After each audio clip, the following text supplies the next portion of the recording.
ಆತ್ಮೀಯ ವಿದ್ಯಾರ್ಥಿಗಳೇ, ಎಲ್ಲರಿಗೂ ನಮಸ್ಕಾರಗಳು. NMMS ಎಕ್ಸಾಮ್ ನೀವು ಪಾಸ್ ಆಗಬೇಕಾ? ಸೊ ಹಾಗಾದರೆ ನೀವು ಸರಿಯಾದ ಸ್ಥಳದಲ್ಲಿದ್ದೀರಿ. ವಿದ್ಯಾರ್ಥಿಗಳೇ, ಈ ಒಂದು ವಿಜ್ಞಾನಕ್ಕೆ ಸಂಬಂಧಿಸಿದಂತೆ 35 ಪ್ರಶ್ನೆಗಳು ನಿಮಗೆ NMMS ಎಕ್ಸಾಮ್ನಲ್ಲಿ ಕೇಳ್ತಾರೆ. ಇವತ್ತಿನ ಒಂದು ಕ್ಲಾಸ್ನಲ್ಲಿ ನಾವು ವಿಶೇಷವಾಗಿ ಜೀವಿಗಳ ವರ್ಗೀಕರಣ, ಸೊ ಈ ಒಂದು ಜೀವಿಗಳ ಒಂದು ವರ್ಗೀಕರಣಕ್ಕೆ ಸಂಬಂಧಿಸಿದಂತೆ ಒಂದು ಪ್ರಮುಖವಾಗಿರುವಂತಹ ಒಂದು ಪ್ರಶ್ನೆಗಳು ಈ ಒಂದು ಪರೀಕ್ಷೆಯಲ್ಲಿ ಕೇಳ್ತಾರೆ. ಸೊ ಸ್ನೇಹಿತರ, ಪ್ರಥಮ ಪ್ರಶ್ನೆ ನೋಡ್ತಾ ಹೋಗೋಣ. ಈ ವರ್ಗೀಕರಣ ಶಾಸ್ತ್ರದ ಪಿತಾಮಹ ಯಾರು ಅಂತ ಕರಿತೀವಿ ಅಂತ ಅಂದರೆ who is the father of ಈ ಒಂದು ಕ್ಲಾಸಿಫಿಕೇಶನ್ ಅಂತ. ಆಪ್ಷನ್ ಎ ಏನಿದೆ ಅಂದರೆ ಚಾರ್ಲ್ಸ್ ಡಾರ್ವಿನ್ ಇದೆ, ಎರಡನೇ ಆಪ್ಷನ್ನು ಅರಿಸ್ಟಾಟಲ್ ಇದೆ, ಮೂರನೇ ಆಪ್ಷನ್ನು ಕಾರ್ಲ್ ಲೀನಿಯಸ್ ಅಂತ ಇದೆ, ನಾಲ್ಕನೇ ಆಪ್ಷನ್ನು ರಾಬರ್ಟ್ ವಿಟೇಕರ್ ಅಂತ. ಸೊ ಆತ್ಮೀಯ ಸ್ನೇಹಿತರೆ, ವರ್ಗೀಕರಣದ ಶಾಸ್ತ್ರದ ಪಿತಾಮಹ ಯಾರು ಅಂತ ಆನ್ಸರ್ ಮಾಡಿ. ಕಾಮೆಂಟ್ ಬಾಕ್ಸ್ನಲ್ಲಿ ಏನು ಮಾಡಬೇಕು ಅಂದರೆ ಕ್ವಶನ್ ನಂಬರ್ 1 ಅಂತ ಹೇಳಿ ಇಲ್ಲಿ ಅ ಅಂತ ಇದೆ, ನೀವು ABCD ಅಂತ ಆನ್ಸರ್ಸನ್ನು ನೀವು ಕೊಡ್ಬೋದು, ತೊಂದರೆ ಇಲ್ಲ. ಸೊ ಸರಿಯಾದ ಉತ್ತರ ಯಾವುದು ಅಂದರೆ ಕಾರ್ಲ್ಸ್ ಲೀನಿಯಸನ್ನು ನಾವು ವರ್ಗೀಕರಣದ ಪಿತಾಮಹ ಅಂತ ನಾವು ಕರಿತೀವಿ. Question number 2. So question number 2, 5 ಜಗತ್ತುಗಳ ವರ್ಗೀಕರಣ 5 ಕಿಂಗ್ಡಮ್ ಆಫ್ ಕ್ಲಾಸಿಫಿಕೇಶನನ್ನು ಪರಿಚಯ ಮಾಡಿರುವಂತಹವರು ಯಾರು ಅಂತ ಇದೆ. ಸೊ ಇಲ್ಲಿ option A RH Whittaker, option B Gregor Mendel, option C Louis Pasteur, option D Jean Lamarck ಅಂತ ಹೇಳಿ. ಸೊ ಸ್ನೇಹಿತರೆ, ಈ ಒಂದು 5 ಜಗತ್ತುಗಳ ವರ್ಗೀಕರಣ 5 ಕಿಂಗ್ಡಮ್ ಕ್ಲಾಸಿಫಿಕೇಶನ್ ಅನ್ನು ಪರಿಚಯ ಮಾಡಿದವರು ಯಾರು ಅಂತ ಸರಿಯಾದ ಉತ್ತರವನ್ನು ಕಾಮೆಂಟ್ ಬಾಕ್ಸ್ನಲ್ಲಿ ಕಾಮೆಂಟ್ ಮಾಡಿ. ಯಾರು ಅಂದರೆ RH ವಿಟೇಕರ್ ಅಂತ ಹೇಳಿ. ಸೊ ಸ್ನೇಹಿತರೆ, question number 3. So question number 3 ಏನು ಹೇಳುತ್ತೆ, ಈ ಕೆಳಗಿನವುಗಳಲ್ಲಿ ಯಾವುದು ಏಕಕೋಶೀಯ ಪ್ರೋಕ್ಯಾರಿಯೋಟ್ ಜೀವಿಗಳನ್ನು ಒಳಗೊಂಡಿದೆ? ಈಗಾಗಲೇ ನಾವು ಕಳೆದ ಒಂದು ಸೀರೀಸ್ನಲ್ಲಿ ನಾವು ಡಿಸ್ಕಸ್ ಮಾಡಿದ್ವಿ, ಏನಂದರೆ ಪ್ರೋಕ್ಯಾರಿಯೋಟ್ ಮತ್ತು ಯೂಕ್ಯಾರಿಯೋಟ್ ಜೀವಕೋಶಗಳು ಅಂತ ಹೇಳಿ. ಸ್ನೇಹಿತರೆ, ಇಲ್ಲಿ ಕೆಳಗಿನವುಗಳಲ್ಲಿ ಯಾವುದು ಏಕಕೋಶೀಯ ಪ್ರೋಕ್ಯಾರಿಯೋಟ್ ಜೀವಿ ಒಳಗೊಂಡಿದೆ ಅಂತ ಇದೆ. ಮೊದಲನೇ ಆಪ್ಷನ್ನು ಪ್ರೋಟಿಸ್ಟಾ, ಎರಡನೇ ಆಪ್ಷನ್ನು ಮೊನೆರಾ, ಮೂರನೇ ಆಪ್ಷನ್ನು ಶಿಲೀಂಧ್ರ, ನಾಲ್ಕನೇ ಆಪ್ಷನ್ನು ಸಸ್ಯ ಸಾಮ್ರಾಜ್ಯ ಅಂತ. ಸೊ ಸ್ನೇಹಿತರೆ, ಸರಿಯಾದ ಉತ್ತರ ಯಾವುದು ಅಂದರೆ ಇಲ್ಲಿ ಮೊನೆರಾ ಒಂದು ಸಾಮ್ರಾಜ್ಯಕ್ಕೆ ಒಳಗೊಂಡಿರುವಂಥ ಜೀವಿಗಳು ಏನಿರ್ತವೆ ಅಂದರೆ ಇವು ಈ ಒಂದು ಪ್ರೋಕ್ಯಾರಿಯಟ್ ಜೀವಕೋಶವನ್ನು ಒಳಗೊಂಡಿರ್ತವೆ. Question number 4. So question number 4 ಏನಿದೆ ಅಂದರೆ ಇಲ್ಲಿ ಅಮೀಬಾ ಮತ್ತು ಪ್ಯಾರಾಮೀಷಿಯಂಗಳು ಯಾವ ಜಗತ್ತಿಗೆ ಸೇರಿವೆ? ಆಪ್ಷನ್ ಎ ಮೊನೆರಾ, ಆಪ್ಷನ್ ಬಿ ಸಸ್ಯ, option C protista, option D ಪ್ರಾಣಿ.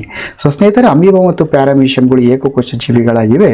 ಇದು ಯಾವ ಒಂದು ವರ್ಗಕ್ಕೆ ಜಗತ್ತಿಗೆ ಸೇರಿವೆ ಅಂದರೆ ಪ್ರೋಟಿಸ್ಟಾ ಅಂತ ನಾವು ಹೇಳ್ತೀವಿ. ಅಮೀಬಾ ಮತ್ತು ಪ್ಯಾರಾಮೀಷಿಯಂಗಳು ಪ್ರೋಟಿಸ್ಟಾ ಅಡಿಯಲ್ಲಿ ಬರ್ತವೆ. Question number 5. ಈ ಒಂದು ಕ್ವಶನ್ ನಂಬರ್ 5 ಏನಿದೆ ಅಂದರೆ ಶಿಲೀಂಧ್ರಗಳ ಜೀವಕೋಶದ ಭಿತ್ತಿಯು ಯಾವುದರಿಂದ ಮಾಡಲ್ಪಟ್ಟಿದೆ? ಶಿಲೀಂಧ್ರಗಳು ಅಂದರೆ ಫಂಗೈ ಅಂತ ನಾವು ಕರಿತೀವಿ. ಸೊ ಶಿಲೀಂಧ್ರಗಳ ಜೀವಕೋಶದ ಭಿತ್ತಿ ಯಾವುದರಿಂದ ಮಾಡಲ್ಪಟ್ಟಿದೆ? ಆಪ್ಷನ್ ಎ ಸೆಲ್ಯುಲೋಸ್ ಅಂತ ಇದೆ, ಆಪ್ಷನ್ ಬಿ ಪ್ರೋಟೀನ್ ಅಂತ ಇದೆ, ಆಪ್ಷನ್ ಸಿ ಕೈಟಿನ್ ಅಂತ ಇದೆ, ಆಪ್ಷನ್ ಇ ಲಿಪಿಡ್ಸ್ ಅಂತ ಇದೆ. ವಿಶೇಷವಾಗಿ ಶಿಲೀಂಧ್ರಗಳ ಒಂದು ಜೀವಕೋಶದ ಭಿತ್ತಿ ಯಾವುದರಿಂದ ಮಾಡಲ್ಪಟ್ಟಿದೆ ಅಂತ ಇದೆ. ಸರಿಯಾದ ಉತ್ತರ ಯಾವುದು ಅಂದರೆ ಕೈಟಿನ್ ಅಂತ ಹೇಳ್ತೀವಿ. So question number 6. Question number 6 ಯಾವುದು? ಇಲ್ಲಿ ಯಾವ ಸಸ್ಯಗಳನ್ನು ಸಸ್ಯ ಸಾಮ್ರಾಜ್ಯದ ಉಭಯವಾಸಿಗಳು ಎಂದು ಕರೆಯಲಾಗುತ್ತದೆ? ಆಂಫಿಬಿಯನ್ಸ್ ಅಂತ ಹೇಳಿ. ಯಾವ ಸಸ್ಯಗಳನ್ನು ಸಸ್ಯ ಸಾಮ್ರಾಜ್ಯದ ಉಭಯವಾಸಿಗಳು ಅಂತ? ಆಪ್ಷನ್ ಎ ಹಾವಸೆ ಸಸ್ಯಗಳು ಬ್ರಯೋಫೈಟಾ, ಆಪ್ಷನ್ ಬಿ ಜರಿಗಡಿಗಳು ಅಥವಾ ಜರಿಗಿಡಗಳು ಅಥವಾ ಟೆರಡೋಫೈಟಾ, ಆಪ್ಷನ್ ಸಿ ಆವೃತ ಬೀಜ ಸಸ್ಯಗಳು, ಆಪ್ಷನ್ ಡಿ ಶೈವಲಗಳು. ಯಾವ ಸಸ್ಯಗಳು ಅಂದರೆ ಇವು ನೀರು ಮತ್ತು ನೆಲದ ಎರಡರಲ್ಲೂ ಕೂಡ ವಾಸ ಮಾಡುವಂಥ ಸಸ್ಯಗಳಾಗಿರ್ತವೆ. ಸೊ ಇವುಗಳನ್ನು ನಾವು ಉಭಯವಾಸಿ ಅಂತ ಕರಿತೀವಿ. ಯಾವುದು? ಸರಿಯಾದ ಉತ್ತರ ಹಾವಸೆ ಸಸ್ಯಗಳು. ಸೊ ವಿದ್ಯಾರ್ಥಿಗಳ ಕೂಡಲೇ ಪ್ರಶ್ನೆಯನ್ನು ಓದಿದ ಕೂಡಲೇ ಕಾಮೆಂಟ್ ಬಾಕ್ಸ್ನಲ್ಲಿ ಆನ್ಸರ್ಸನ್ನು ಕೊಡ್ತಾ ಹೋಗಿ. Question number 7. ಇವಾಗ ಕ್ವಶನ್ ನಂಬರ್ 7 ಇದೆ ಅಂದರೆ ದ್ವಿನಾಮಕರಣ ಪದ್ಧತಿಯಲ್ಲಿ ಮೊದಲ ಪದವು ಏನನ್ನು ಸೂಚಿಸ್ತದೆ? ಹೌದಾ? ದ್ವಿನಾಮಕರಣ ಪದ್ಧತಿ. ನಾಮಕರಣ ಮಾಡಲಿಕ್ಕೆ ಹಲವಾರು ಪದ್ಧತಿಗಳಿವೆ, ಅದರಲ್ಲಿ ದ್ವಿನಾಮಕರಣ ಪದ್ಧತಿ ಅಂತ ನಾವು ಹೇಳ್ತೀವಿ. ಸೊ ಅದರಲ್ಲಿ ಮೊದಲ ಪದ ಏನು ಸೂಚಿಸ್ತದೆ ಅಂತ ಇದೆ. Option A. So option A ಏನಿದೆ ಅಂದರೆ ಪ್ರಭೇದ ಅಂತ ಇದೆ, ಆಪ್ಷನ್ ಬಿ ವಂಶ ಅಂತ ಹೇಳ್ತೀವಿ, ಆಪ್ಷನ್ ಸಿ ಕುಟುಂಬ ಅಂತ ಹೇಳ್ತೀವಿ, ಇನ್ನು ಆಪ್ಷನ್ ಡಿ ವರ್ಗ ಅಂತ ಹೇಳ್ತೀವಿ. ಸೊ ದ್ವಿನಾಮಕರಣ ಪದ್ಧತಿಯಲ್ಲಿ ಮೊದಲು ಸ್ಪೀಸಿಸ್ ಹೇಳ್ತೀವ, ಜೀನಸ್ ಹೇಳ್ತೀವ, ಫ್ಯಾಮಿಲಿ ಹೇಳ್ತೀವ ಅಥವಾ ಕ್ಲಾಸ್ ಹೇಳ್ತೀವ ಅಂತ ಇದೆ. ಸೊ ಸರಿಯಾದ ಉತ್ತರ ಯಾವುದು ಅಂದರೆ ಜೀನಸ್ ಅಥವಾ ವಂಶವನ್ನು ನಾವು ಹೇಳ್ತೀವಿ ಅಂತ ಇದೆ. Question number 8. So question number 8 ಏನು ಹೇಳುತ್ತೆ? ಎಸ್, ಸಸ್ಯ ಸಾಮ್ರಾಜ್ಯದಲ್ಲಿ ನಾಳೀಯ ಅಂಗಾಂಶಗಳನ್ನು, ನಾಳೀಯ ಅಂದರೆ ವಾಸ್ಕ್ಯುಲರ್ ಟಿಶ್ಯೂ ಹೊಂದಿರುವ ಮೊದಲ ಸಸ್ಯ ಗುಂಪು ಯಾವುದು? Option A bryophyta, option B thallophyta, option C pteridophyta and option D gymnosperm ಅಂತ ಹೇಳಿ. ಸೊ ಸ್ನೇಹಿತರೆ, ಸಸ್ಯ ಸಾಮ್ರಾಜ್ಯದಲ್ಲಿ ನಾಳಿ ಅಂಗಾಂಶಗಳನ್ನು ಒಳಗೊಂಡಿರುವಂಥ ಸಸ್ಯ ಗುಂಪು ಯಾವುದು ಅಂತ ಇದೆ. ಸರಿಯಾದ ಉತ್ತರವನ್ನು ಕಾಮೆಂಟ್ ಬಾಕ್ಸ್ನಲ್ಲಿ ಕಾಮೆಂಟ್ ಮಾಡಿ. ಭಾಳ ಇಂಪಾರ್ಟೆಂಟ್ ಆಗಿರುವಂಥ ಪ್ರಶ್ನೆಗಳು ನಿಮ್ಮ NMMS ಎಕ್ಸಾಮ್ನಲ್ಲಿ ಖಂಡಿತ ಕೇಳುವಂಥ ಇಂಪಾರ್ಟೆಂಟ್ ಪ್ರಶ್ನೆಗಳು ಇದಾಗಿದೆ. ಸೊ ಸರಿಯಾದ ಉತ್ತರ ಯಾವುದು ಅಂದರೆ ಟೆರಡೋಫೈಟಾ ಅಂತ ಹೇಳ್ತೀವಿ. ಯಾವುದು? Pteridophyta. Question number 9. So question number 9 ಏನು ಹೇಳುತ್ತೆ? ಆಹಾರಕ್ಕಾಗಿ ಇತರ ಜೀವಿಗಳ ಮೇಲೆ ಅವಲಂಬಿತವಾಗಿರುವ ಜೀವಿಗಳನ್ನು ಏನಂದ ಕರೆಯುತ್ತೇವೆ? ಆಹಾರಕ್ಕಾಗಿ ಬೇರೆ ಜೀವಿಗಳ ಮೇಲೆ ಅವಲಂಬನೆ ಆಗಿರಬೇಕು. ಆಪ್ಷನ್ ಎ ಸ್ವಪೋಷಕಗಳು, ಆಪ್ಷನ್ ಬಿ ಪರಪೋಷಕಗಳು, ಆಪ್ಷನ್ ಸಿ ದ್ಯುತಿಸಂಶ್ಲೇಷಕಗಳು, ಆಪ್ಷನ್ ಡಿ ಉತ್ಪಾದಕಗಳು. ಸೊ ಸರಿಯಾದ ಉತ್ತರವನ್ನು ಹೇಳುವಂಥ ಪ್ರಯತ್ನ ಮಾಡಿ. ಆಹಾರಕ್ಕಾಗಿ ಇತರ ಜೀವಿಗಳ ಮೇಲೆ ಅವಲಂಬಿತವಾಗಿರುವಂಥ ಜೀವಿಗಳನ್ನು ನಾವು ಪರಪೋಷಕಗಳು ಅಂತ ಕರಿತೀವಿ. ಏನಂತ ಕರಿತೀವಿ? ಪರಪೋಷಕಗಳು. ಓಕೆ. ಬ್ಯಾಕ್ಟೀರಿಯಾಗಳು ಯಾವ ಜಗತ್ತಿಗೆ ಉದಾಹರಣೆಯಾಗಿವೆ? ಈಗಾಗಲೇ ಹೇಳಿದೆ ನಾನು, ಬೇರೆ ಜೀವಿಗಳನ್ನು ವಿವಿಧ ಜಗತ್ತುಗಳನ್ನಾಗಿ ನಾವು ವಿಂಗಡಣೆ ಮಾಡಿದ್ದೀವಿ. ಅದರಲ್ಲಿ ಬ್ಯಾಕ್ಟೀರಿಯಾಗಳು ಯಾವ ಜಗತ್ತಿಗೆ ಉದಾಹರಣೆಯಾಗಿವೆ? ಮೊನೆರಾ ಜಗತ್ತ, ಪ್ರೊಟಿಸ್ಟಾ ಜಗತ್ತ, ಶಿಲೀಂಧ್ರ ಜಗತ್ತ ಅಥವಾ ಪ್ರಾಣಿ ಜಗತ್ತ ಅಂತ ಇದೆ. ಸೊ ಬ್ಯಾಕ್ಟೀರಿಯಾಗಳು ಯಾವ ಜಗತ್ತಿಗೆ ಇಲ್ಲಿ ಉದಾಹರಣೆಯಾಗಿವೆ ಅಂತ ನಾವು ಸರಿಯಾದ ಉತ್ತರವನ್ನು ಕಾಮೆಂಟ್ ಬಾಕ್ಸಲ್ಲಿ ಕೂಡಲೇ ಮಾಡಿ. ಬ್ಯಾಕ್ಟೀರಿಯಾಗಳು ಇದರಲ್ಲಿ ಬರ್ತವೆ ಅಂದರೆ ಮೊನೆರಾ ಜಗತ್ತಿಗೆ ಉದಾಹರಣೆಯಾಗಿವೆ ಅಂತ ನಾವು ಇಲ್ಲಿ ಹೇಳ್ತೀವಿ. Question number 11. So question number 11 ಯಾವುದು? ಎಸ್, ನಗ್ನ ಬೀಜಗಳನ್ನು ಹೊಂದಿರುವ ಯಾವುದು? ನಗ್ನ ಬೀಜಗಳನ್ನು ಹೊಂದಿರುವಂತಹ ಸಸ್ಯಗಳನ್ನು ಏನೆಂದು ಕರೆಯುತ್ತೇವೆ ಅಂತ ಇದೆ. ಯಾವುದು? ನಗ್ನ ಬೀಜಗಳನ್ನು ಹೊಂದಿರುವಂತಹ ಸಸ್ಯಗಳನ್ನು ಏನೆಂದು ಕರೆಯುತ್ತೇವೆ? ಆಪ್ಷನ್ ಎ ಆವೃತ ಬೀಜ ಸಸ್ಯಗಳು, ಆಪ್ಷನ್ ಬಿ ಅನಾವೃತ ಬೀಜ ಸಸ್ಯಗಳು, ಆಪ್ಷನ್ ಸಿ ಹಾವಸ ಸಸ್ಯಗಳು, ಇನ್ನು ಆಪ್ಷನ್ ಡಿ ಶೈವಲಗಳು. ಸೊ ನಗ್ನ ಬೀಜಗಳನ್ನು ಹೊಂದಿರುವಂಥ ಸಸ್ಯಗಳನ್ನು ಏನೆಂದು ಕರೆಯುತ್ತೇವೆ ಅಂತ ಇದೆ. ಸೊ ಇದಕ್ಕೆ ಸರಿಯಾದ ಉತ್ತರ ಯಾವುದು ಅಂತ ಹೇಳಿದರೆ, ನಗ್ನ ಬೀಜಗಳನ್ನು ಹೊಂದಿರುವಂಥದ್ದು ಯಾವುದು? ಜಿಮ್ನೋಸ್ಪರ್ಮ್ ಅಥವಾ ಏನು ಹೇಳ್ತೀವಿ? ಅನಾವೃತ ಬೀಜ ಸಸ್ಯಗಳು ಅಂತ ಹೇಳ್ತೀವಿ. Question number 11. So question number 11, ಮಾನವನ ವೈಜ್ಞಾನಿಕ ಹೆಸರೇನು? ಮಾನವನಿಗೆ ವೈಜ್ಞಾನಿಕ ಹೆಸರು ಪಂಥೇರಾ ಟ್ರೈಗ್ರಿಸ್ ಅಂತ ಕರಿತೀವ, ಹೋಮೋಸೇಪಿಯನ್ಸ್ ಅಂತ ಕರಿತೀವ, ಮ್ಯಾಂಜಿಫೆರಾ ಇಂಡಿಕಾ ಅಂತ ಕರಿತೀವ, ಕ್ಯಾನಿಸ್ ಫ್ಯಾಮಿಲಿಯರಸ್ ಅಂತ ಕರಿತೀವ. ಸೊ ಮಾನವನ ವೈಜ್ಞಾನಿಕ ಹೆಸರೇನು? ಕ್ವಶನ್ ನಂಬರ್ 11 ಅಂತ ಟೈಪ್ ಮಾಡಿ ಸರಿಯಾದ ಉತ್ತರ ಕೊಡಿ. ಕ್ವಶನ್ ಸ್ಪೀಡ್ ಆಗ್ತಾ ಇತ್ತು ಅಂದರೆ ವಿಡಿಯೋನ ಪೌಸ್ ಮಾಡಿ ಆನ್ಸರ್ ಮಾಡಿ, ಆಮೇಲೆ ನಿಮ್ಮ ಆನ್ಸರನ್ನು ಟೆಸ್ಟ್ ಮಾಡಿ. ಸೊ ಸರಿಯಾದ ಉತ್ತರ ಹೋಮೋಸೇಪಿಯನ್ಸ್ ಅಂತ ನಾವು ಕರಿತೀವಿ. Question number 12. So question number 12 ಏನಿದೆ ಅಂದರೆ, ಇಲ್ಲಿ ವರ್ಗೀಕರಣದ ಅತ್ಯಂತ ಚಿಕ್ಕ ಅಥವಾ ಮೂಲ ಘಟಕ ಯಾವುದು? ಹೌದಾ?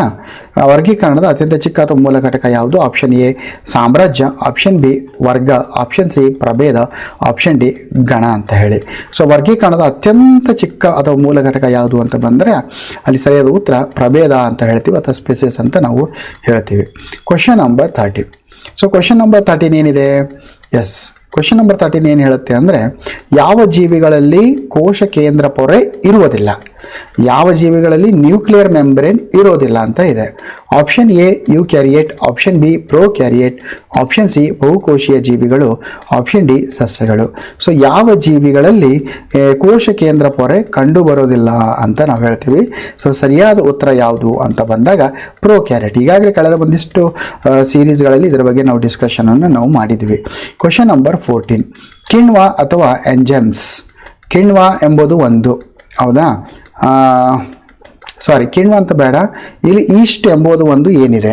ಈಸ್ಟ್ ಎಂಬುದು ಒಂದು ಏನು? ಈಸ್ಟ್ ಒಂದು ಬ್ಯಾಕ್ಟೀರಿಯಾನ, ಈಸ್ಟ್ ಒಂದು ಶೈವಲನ, ಈಸ್ಟ್ ಒಂದು ಶಿಲೀಂಧ್ರನ ಅಥವಾ ಈಸ್ಟ್ ಒಂದು ಪ್ರೋಟೋಜೋವನ?